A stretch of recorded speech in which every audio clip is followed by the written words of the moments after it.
Hi, Mom. Hi. Last month, I almost choked to death on a peanut butter cracker alone in my apartment. That would really make you stop and think about things. One of which is maybe I shouldn't be living by myself anymore. If only so there'll be somebody there to scream when they find my corpse. And that's all anybody can hope for in life, isn't it? You ever heard wedding vows mention corpse discovery as a motivating factor behind their betrothal? But I have to think it's one of those unspoken perks of marriage, like split utility bills or the option of throwing your spouse in front of a burglar. Here's my dilemma. I don't want to die alone, but I also don't want to live with anyone else, which I've been told is kind of part of marriage. For a while I started thinking about subscribing to Life Alert. Their slogan used to be, help, I've fallen and I can't get up, and now it's changed to, thanks to Life Alert, now you can live alone without ever really being alone. You didn't call them, did you? Sure did, Mom. I called them. I got drunk one night and ordered a pamphlet. And now the Life Alert sales department calls me every 10 minutes, which kind of negates the need for the actual device. Here's the ironic thing, is I don't want to live with somebody else because I'm afraid somebody will see what I do when I'm alone. Case in point, I walked into my apartment the other day and the blinds were open in my living room, and I distinctly remember closing them before I left for work, which means that somebody had been coming into my apartment and enjoying natural light. And rather than call the police, I actually found myself tidying up before I left in the morning, concerned that the intruder would be offended by dirty dishes and uncoiffed throw pillows. And what's worse, he hasn't even stolen anything yet. So now I'm walking around and kind of like picking up things and being like, do I need better stuff? This is nice, why wouldn't he take this? So I wrote him a note. I said, are you in my apartment right now? Check yes or no. P.S. Sorry for the clutter.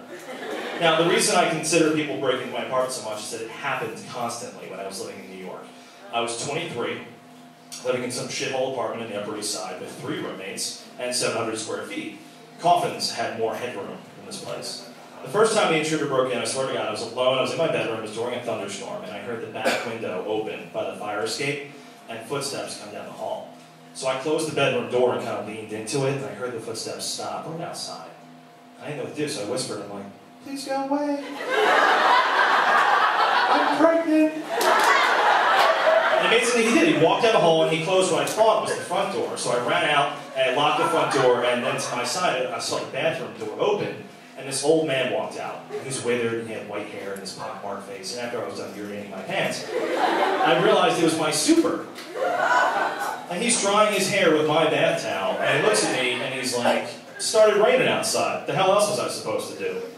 You don't look pregnant. And the super didn't let out all of us crazy until we gave our notice that we were leaving. And in that building, you needed 6 weeks notice, so we gave 7 months.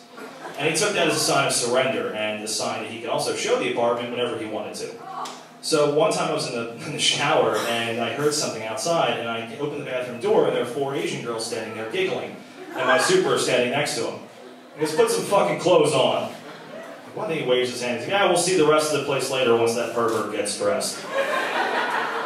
And you think that hiding in your bedroom would work? It didn't. It enraged him so much he would bang on the door because you interrupted the tour, and I would open and introduce myself to the Eastern European man and his girlfriend, and smile and say, this is my room.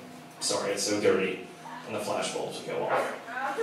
A few days before I left, I found a Post-it note in my mailbox. We actually didn't have mailboxes. We had these baskets nailed to the wall with our apartment number over them.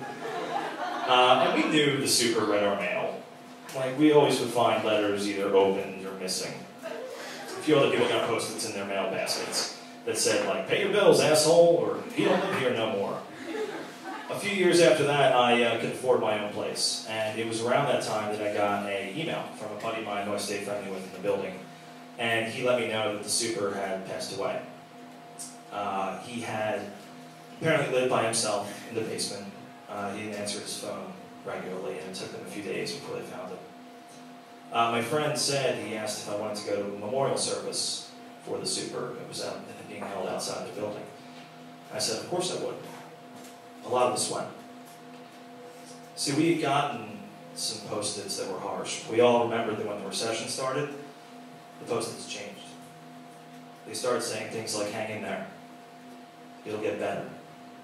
Don't give up. My Post-it, All it said was good luck. I still have it. And at the memorial outside the building manager had his own basket and he started calling out names of residents.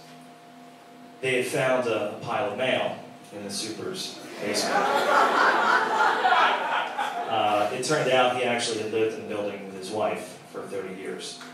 And when she died, he couldn't bring himself to leave their home. So he took a job as a super, and he took an apartment in the basement.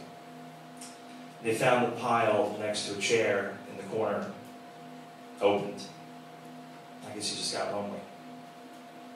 Whenever I think of my dilemma, I think of him. Someone who lived alone, but who every so often, whether invited or not, would delve into the lives of others, living alone, without ever really being alone. Thanks.